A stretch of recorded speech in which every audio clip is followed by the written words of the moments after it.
Bodegas Muga is a family-owned producer that was started back in the 1930s and which has a substantial emphasis on quality. They like to control all aspects of their operation. In fact, they even have their own cooperage, which produces a whopping 700 barrels per year. While I was there, I had the opportunity to see their coopers in action, and they were even toasting some of their barrels, which was interesting to watch. While Bodegas Muga embraces traditional winemaking principles, they also utilize modern state-of-the-art technology in the production of their wines. For example, they use optical sorting equipment to ensure that their red wines only include the highest quality fruit, and that any fruit that doesn't meet their standards is excluded from their blends.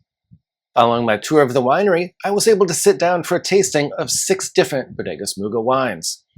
Bodegas Muga produces between 1.5 to 2 million bottles of wine annually. They don't necessarily produce all their wines every vintage, but certainly their biggest production wine is the Bodegas Muga Reserva, which sometimes goes by Bodegas Muga Crianza in the local market.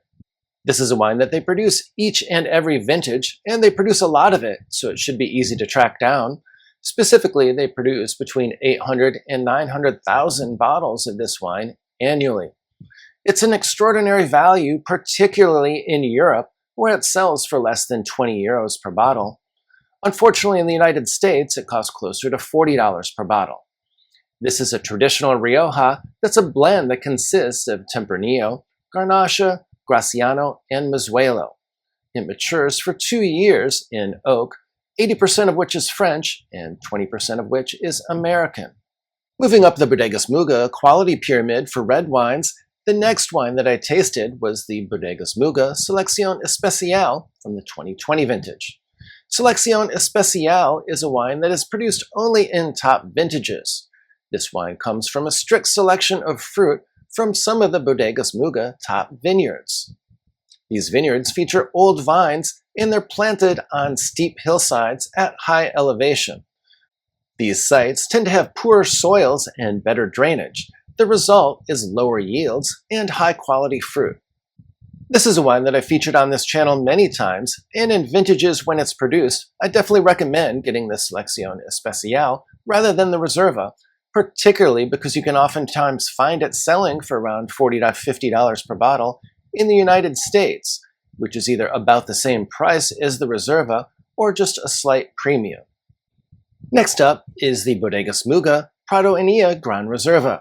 I tasted the excellent 2016 vintage at the winery, but I understand that the 2019 vintage will be coming out soon as well. You can't go wrong with either one of them.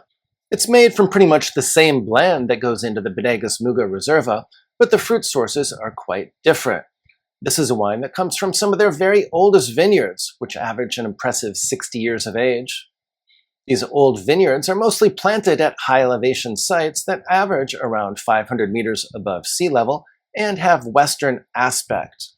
They use an extremely strict selection of fruit for this wine. They mature this wine for around 36 months in oak barrels, only 10% of which is new. This is a wine that you can enjoy on release, but it will also cruise in your cellar for up to 20 years, so it gives you lots of flexibility in your cellar. If you're looking to try some white Rioja or even a Rosé, Bodegas Muga has some excellent options as well.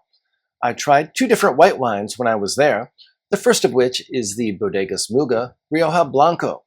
This is a fresh, fruity, approachable wine that's very enjoyable. This wine sells for as little as 12 euros in Europe, which makes it a compelling value, and closer to $20 in the United States. This wine is 70% Viura, but also includes some Garnacha Blanca and some Malvasia. They produce more than 300,000 bottles of this wine annually, so it should be easy to track down. They also make a Reserva Blanco that's called Flor de Muga. The primary difference between the 2 wines is the quality of the fruit. They use some of their highest quality Viura to go into this wine. This high quality Viura comes from some of their oldest vines and highest elevations, and they also use a very strict selection of fruit for this wine. This excellent Reserva Blanco has been produced every vintage since 2018, and I'm definitely a big fan of it, as it offers a big step up from their entry-level white wine. They only produce about 25 to 30,000 bottles of this wine, and this one sells for around $50 to $55 per bottle in the United States. At Bodegas Muga, I also tasted the 2024 Rosé, which is a blend of Viura and Garnacha Tinto. This is a fresh, fruity wine that features flavors and aromas of strawberry, and it has ample acidity. It's a refreshing wine that's very light in color, much like some of the Rosé from Provence. I found out that half of this wine is sold domestically in Spain, and the rest of it is exported. This wine sells for an extremely reasonable €9.50 in Europe, or around $17 or $18 in the United States. I've published a number of other videos on Rioja and Spanish wines generally that I'll link in the description below. But if you'd like to learn more about Priorat, which is another outstanding region in Spain, please be sure to check out this video that's linked above.